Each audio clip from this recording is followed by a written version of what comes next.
Hey everybody, what's up? It is Friday, yeah, TGIF. Let's go to the beach. So, what's going on? So the Dow closed down a little bit. The rest of the market was, up modestly. Pretty good week all told. The money unprinting phenomenon continues. Remember, I said money unprinting. So, the latest numbers out from the Fed for the week ending July 15th. Reserve balances down for the 7th week in a row. They have dropped by $585 billion. Almost $600 billion of money unprinting. You don't hear anything about that. I'm the only one talking about that. And the only reason I point this out is because the whole entire hysteria about the money printing when the Fed conducts monetary operations, I mean, that's just not money printing. And if it was, then logic would hold that what we have seen in the last 7 weeks, nearly a $600 billion decline in bank reserves, that the logic would say they should be screaming money on printing and the market should be crashing, because they always make the case that this so-called money printing is what juices it up, pumps it up. They're juicing, they're pumping, they're juicing, right? It's bogus. It's totally bogus. It doesn't apply. So, as a matter of fact, in this 7-week period, the market has gone up more than in the 6-month previous period when the Fed boosted reserves by, $450 billion. So they've taken down more than the amount they boosted it up, and the market went up even more. So what I've said in the past on these videos is you have to fade against this erroneous thinking. I mean, this is just ignorance. It's a wrong understanding of the impact or the effect of monetary policy. Now, the fiscal is still through the roof, but not all the economy is open. And now that I mentioned fiscal, let's talk about one component of fiscal, which is not just the spending, it's the taxation. Yesterday I talked about tax payments that became due on July 15th. We had to pay our taxes, right? Those were deferred.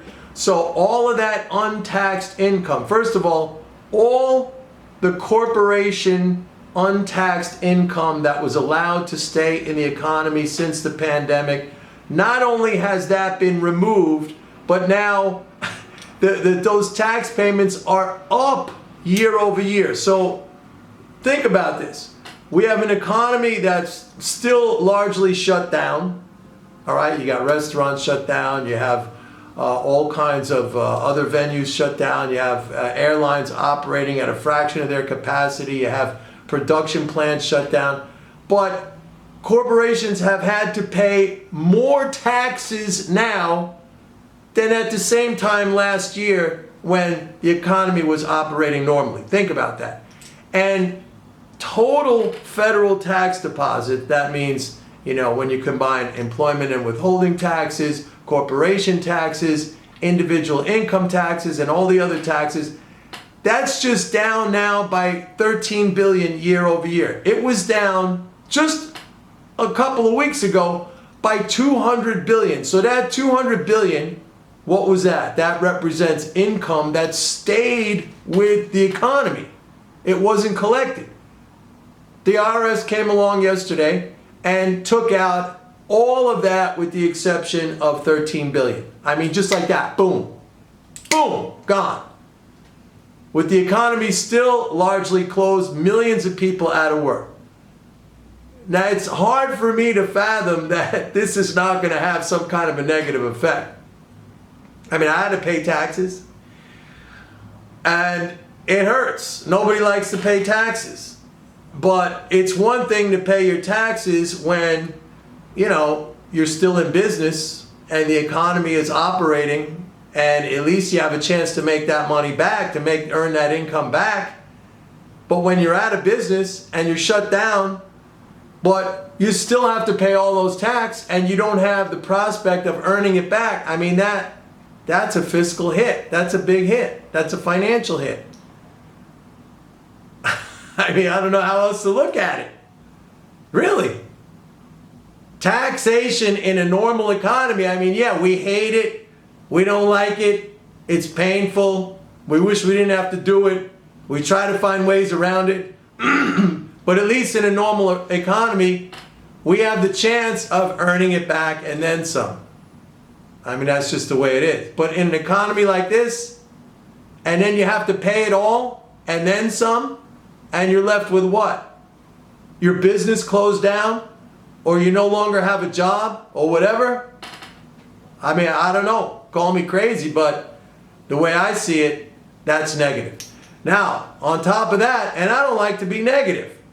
I don't think it's rare that I'm negative, but I got to call it the way I see it. Now, some of these fiscal supports end this month. You know that. The $600 weekly supplemental unemployment benefits, that ends in another 2 weeks. So the spending side is going to start slowing down too. Even though we have record level of spending, that's going to start coming down. You're going to see big declines in that year over year. That stuff goes away. So yeah, I don't see, and you know, you put that against a backdrop of a market that has just gone bonkers.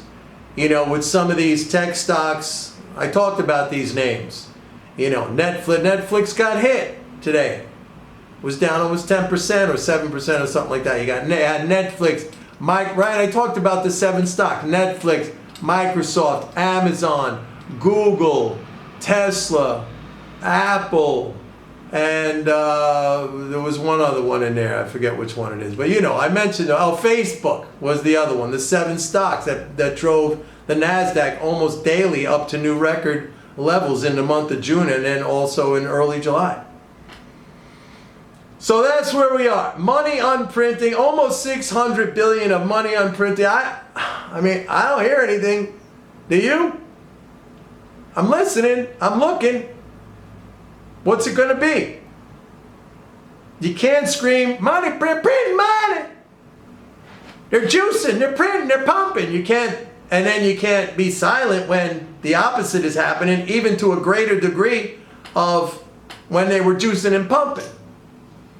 Right? I mean, come on. That's just logic. And we hit the fiscal cliff. So that's how I see it. Let's see how it plays out. Anyway, have a great weekend. I'm going to the beach tomorrow. It's going to be 94 degrees here in New York. All right, everybody. Have a great weekend. See you on Monday. Bye-bye.